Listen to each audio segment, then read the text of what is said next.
what we or the tension that we're feeling from those in our banking institutions that we represent, and the disconnect between the field examiners and what the advice that you give them. Thank you, Madam Chair. Mr. Manzullo, 5 minutes. Thank you. How many on this panel are going to stick around to hear the next panel? Would you do that? I know you're busy. It's important because the victims are behind you, and they should have an opportunity to speak and have you listen to it.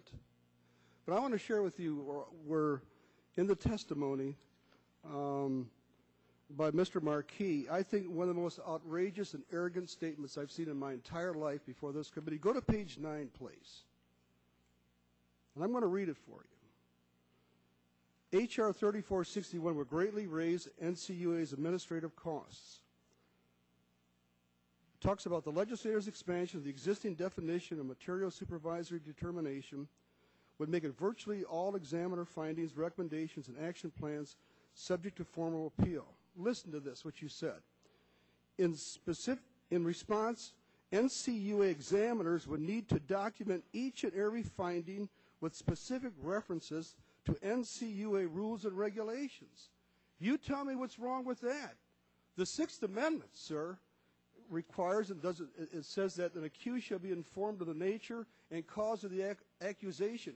Anybody who is charged by your organization has an absolute obligation to tell the bank or credit union exactly according to the rules and regulations what they have done wrong. Why did you put that in your testimony? Yes, sir.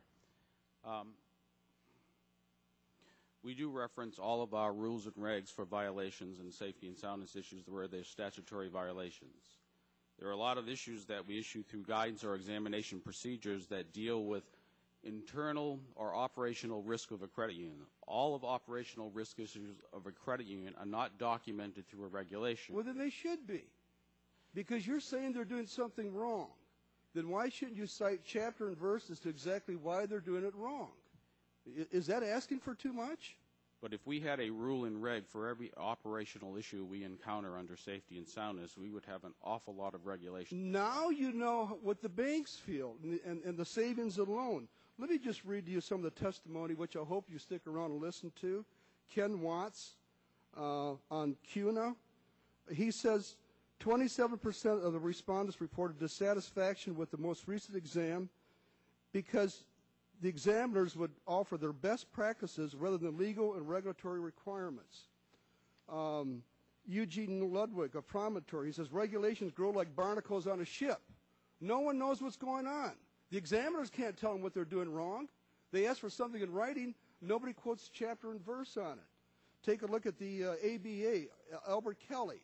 To assure a fair hearing, the ALJ's decision is based upon an independent review of the agency's action in light of the relevant statutes, regulations, and appropriate guidance. If you look at the testimony coming up of NAFQ, she says that notwithstanding changes of regulations, the standards by which credit unions evaluated during examinations should not change from exam to exam. The big problem here is the fact that they don't know what to do. If somebody does something wrong, you have an obligation, sir, in writing to let them know exactly what they're doing wrong. And you're not doing that. And that's what the bill says. If they're doing something wrong, then you tell us which regulation and which law they're violating. Is that asking for too much? We do discuss with them what the elements of risk are. No, would you ask for a question, please? Do we tell them what regulation they're violating? We don't. Yes. We do not have a regulation for every operational risk issue in a financial. Well, then you know what? Then that becomes the independent judgment of the regulators that floats from regulator to regulator. You don't have any standards. We do have exam standards, sir. No, well, those may be exam standards, but you're complaining because NCU examiners would need to document each and every finding with specific references to NCUA rules and regulations. Is that asking for too much? Yes or no? Yes, it is when we talk about regulations that pertain to operational risk issues that are not actually contained in a regulation per se, and they're generally done under the judgment of the risk. Under the judgment of the risk. On a balance sheet that's very different based on management's capabilities, size and scope of But that would be, then it would violate a rule and regulation. Isn't that correct? Not necessarily. Oh.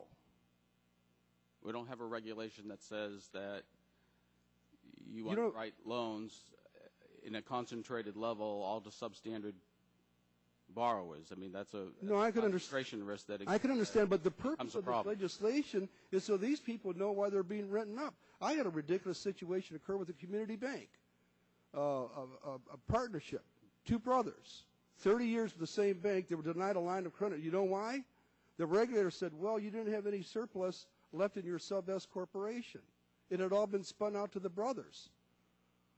I mean, that's the type of stuff we hear over and over again. But I would challenge you.